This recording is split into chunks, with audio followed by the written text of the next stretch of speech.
తెలంగాణలో ఫార్ములా ఈ car race కేసులో కీలక పరిణామాలు చోటు చేసుకున్నాయి. ఈ కేసులో ఏసీబీ విచారణ జరిపి ఐఏఎస్ అధికారి అరవింద్ కుమార్ బిఎల్ఎన్ రెడ్డిపై చర్యలకి సిఫారసు చేస్తూ ప్రభుత్వానికి నివేదిక ఇచ్చింది.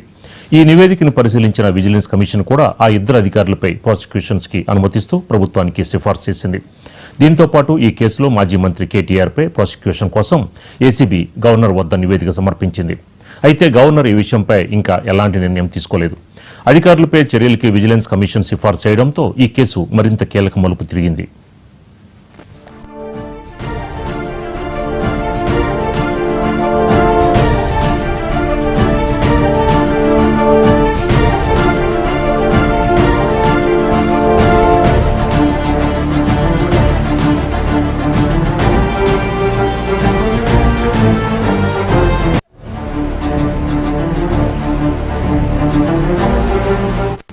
తెలంగాణలో ఫార్ములా ఈ కార్ రేస్ కేసులో కీలక పరిణామాలు చోటు చేసుకున్నాయి. ఈ కేసులో ఏసీబీ విచారణ జరిపి ఐఏఎస్ అధికారి అరవింద్ కుమార్ బిఎల్ఎన్ రెడ్డిలపై చర్యలకి సిఫారసు చేస్తూ ప్రభుత్వానికి నివేదిక ఇచ్చింది.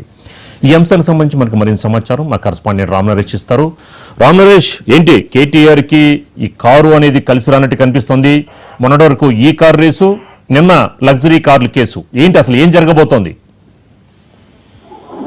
రాబరాజు ఇప్పటికే ఈ ఫార్ములా ఈ రేసుకి సంబంధించి ఒక కీలక పరిణామం అయితే చోటు చేస్తుందని చెప్పుకోవచ్చు. ఎందుకంటే ఫార్ములా ఈ రేసు కేసుకి సంబంధించి అధికారుల పైన యూనివర్సిటీ కమిషన్ ఒక నిర్ణయం అయితే తీసుకోవడం జరిగింది. ఐఏఎస్ అధికారి అరవింద్ కుమార్ అదేవిధంగా బిఎల్ఎన్ రెడ్డిపై చర్యలకు సిఫారసు చేస్తూ కూడా యూనివర్సిటీ కమిషన్ నివేదిక ఇచ్చింది.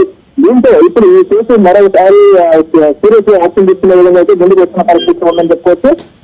ప్రధానంగా చూసుకుంటే ఫార్ములా ఈ రేసుకి సంబంధించి కేటీఆర్ కి సంబంధించి విచారణ చేసేందుకు గవర్నర్ అనుమతి ఇవ్వాల్సి ఉంది. కాబట్టి ఆయన విషయాన్ని పక్కన పెట్టేసి మిగతా అధికారులు ఎవరైతే ఉన్నారో కీలక అధికారులు అంటే ఏపీలో ఉన్న ఐఏఎస్ ఆఫీసర్ అరవింద్ కుమార్ అదేవిధంగా ఏపీలో ఉన్న బిఎల్ఎన్ రెడ్డి వీరిద్దరిపై కూడా విచారణ నిర్వహించుకోవచ్చంటూ కూడా కమిషన్ నివేదిక ఇచ్చింది. కమిషన్ నివేదిక ఇచ్చిన ఆధారంగా ఇప్పుడు వాళ్ళపై చర్యలు తీసుకునేందుకైతే వేగంగా అడుగులు ముందుకు పెడుతున్న పరిస్థితి ఉందని చెప్పుకోవచ్చు. ఎందుకంటే ఇప్పటికే దీనికి సంబంధించి ఏపీ విచారణ పూర్తి చేసింది. చర్యల కోసం అని చెప్పేసి విజిలెన్స్ కమిషన్ కి ఒక నివేదిక ఇవ్వడం జరిగింది. విజిలెన్స్ కమిషన్ కూడా దీనికి సంబంధించి వాళ్ళిద్దరిని కూడా ప్రాసిక్యూషన్ చేసుకోవచ్చు అని చెప్పేసి అనుమతి ఇచ్చింది.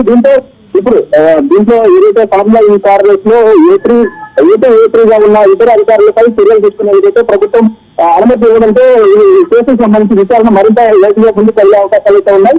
ప్రధానంగా చూసుకుంటే ఫార్ములా ఈ రేస్ కి సంబంధించి ఈ కేసులో కేటీఆర్ ఏ విధంగా ఉన్నారు, అదేవిధంగా ఏపీగా ఐఏఎస్ ఆఫీసర్ అరవింద్ కుమార్, అదేవిధంగా ఏపీగా బిఎల్ఎన్ రెడ్డి ఉన్నారు. అంటే వీళ్ళు ముగ్గురు కూడా చాలా కీలకంగా ఉన్నారు. అయితే ప్రస్తుతం కేటీఆర్ ఎమ్మెల్యేగా ఉన్నారు కాబట్టి ఆయన పై ప్రాసిక్యూషన్ అనుమతి అంటే విచారణ జరపాలంటే గవర్నర్ అనుమతి ఇవ్వాల్సి ఉంటుంది. ఇప్పుడు ప్రస్తుతానికి గవర్నర్ సంబంధించి అనుమతి ఇవ్వలేదు కాబట్టి ఈ ఇద్దరు అధికారులపై మాత్రం విచారణకు కమిషన్ ఆదేశాలు ఇవ్వడం జరిగింది. దీంతో వీరిద్దరిని కూడా ప్రాసిక్యూషన్ చేసే అవకాశాలు అయితే ఎక్కువగా ఉన్నాయి.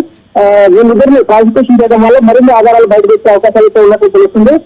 ప్రధానంగా చూసుకుంటే బీఆర్ఎస్ వర్కింగ్ ప్రెసిడెంట్ కేటీఆర్ మాత్రం కారు కలిసి వస్తున్నట్టయితే కనిపించట్లేదు. ఎందుకంటే ఆయనకు ఇప్పటికే ఫార్ములా రేస్ కేసుకు సంబంధించి ఏసీబీ విచారణ ఎదుర్కొన్నారు. నిన్న తాజాగా ఒక అంశం ఏదైతే ల్యాండ్ క్రూజర్ కారుకు సంబంధించి కూడా ఒక అంశం తెరపైకి రావడం జరిగింది. దీంతో కేటీఆర్ కు కారు కలిసి రావడం ప్రచారం కూడా ప్రకటన కొనసాగుతుందని చెప్పుకోవచ్చు. రామ్ నరేష్, అంటే మరో పక్కన కేటీఆర్ కి ఏదైతే విచారణ కోసం గవర్నర్ అనుమతి ఇవ్వాలి, కానీ అది కొద్ది రోజులు పట్టే అవకాశం కనిపిస్తోంది. కానీ కేటీఆర్ మాట్లాడుతూ ఇందులో ఎక్కడ అసలు అవినీతి జరగలేదు, ఇదంతా కేవలం ఇది ఒక్క లొట్ట పీస్ కేసు అని కూడా ఆయన మాట్లాడడం జరిగింది. ఇక్కడ అంటే కేటీఆర్ మొదటి నుంచి కూడా ఈ కేసు విషయంలో ఎక్కడా కూడా అవినీతి జరగలేదు, కేవలం నిధుల బదలాయింపుకు సంబంధించి ఇక్కడ నుంచి బ్యాంకు ద్వారా ట్రాన్సాక్షన్ జరిగాయి, ఎక్కడ కూడా అవినీతి జరగలేదు అని చెప్పి దేవం నుంచి చెప్తున్నారు. దీంతో ఏసీబీ విచారణ చేపట్టారు. అంటే ఏసీబీ విచారణ జరపాలంటే ఏదైనా అవినీతి జరిగితే ఏసీబీ విచారణ చేపట్టారు. కానీ ఇక్కడ ఎలాంటి అవినీతి జరగలేదు, అలాంటప్పుడు ఏసీబీ విచారణ ఎలా చేపడతారంటూ కూడా ఆయన ప్రశ్నించిన పరిస్థితి. ఇది ఒక లెటర్స్ కేసు అంటూ కూడా ఆయన పలుమార్లు తన అభిప్రాయం వ్యక్తం చేయడం జరిగింది. మొత్తంగా చూసుకుంటే ఈ కేసుకు సంబంధించి ఏమీ తేల్చలేదు. అంటే విచారణ పేరుతో తమను ఇబ్బంది పెరిగేయడం తప్ప ప్రభుత్వం కానీ ఇటు ఏసీబీ కానీ ఏం తెలిసేది లేదంటూ కూడా నాకు స్పష్టంగా చెప్తున్న పరిస్థితి ఉందని చెప్పుకోవచ్చు. ప్రధానంగా ఏదైతే ఈ ఫార్ములా ఈ రేసుకు సంబంధించి రెండో దఫా ఫార్ములా ఈ రేసు నిర్వహించేందుకు దాదాపు 46 కోట్ల రూపాయలను ఇక్కడ ఏదైతే జిహెచ్ఎంసీ సంబంధించిన బ్యాంకు నుంచి ట్రాన్సాక్షన్ చేయడం జరిగింది. ఎస్బీఐ సంస్థకి నిధులు బదలాయింపు చేయడం జరిగింది. అయితే నిధుల బదలాయింపులో మాత్రం ఆర్బీఐ గైడ్ లైన్స్ ఏదైతే ఉందో ఆ గైడ్ లైన్స్ ఫాలో అవ్వలేదు అనేది ఒకటి. తర్వాత ఎన్నికల నిబంధనలు ఉల్లంఘించి నిధులు బదలాయింపు జరిగింది. ఈ రెండు అంశాలకు సంబంధించి ప్రధాన అంశాలు అంటే ఏమైనా లాక్స్ ఉన్నాయంటే 2 అంశాలు ఉంటాయి తప్ప మరో అంశం ఉండదంటూ కూడా కేటీఆర్ చెప్తున్న పరిస్థితి ఉంది. అంటే ఇప్పుడు ఏసీబీ ఏం చేసబోతుంది అనేది చాలా ఆసక్తికరంగా మారిందని చెప్పుకోవచ్చు. Okay, right. Thank you Ram Naresh.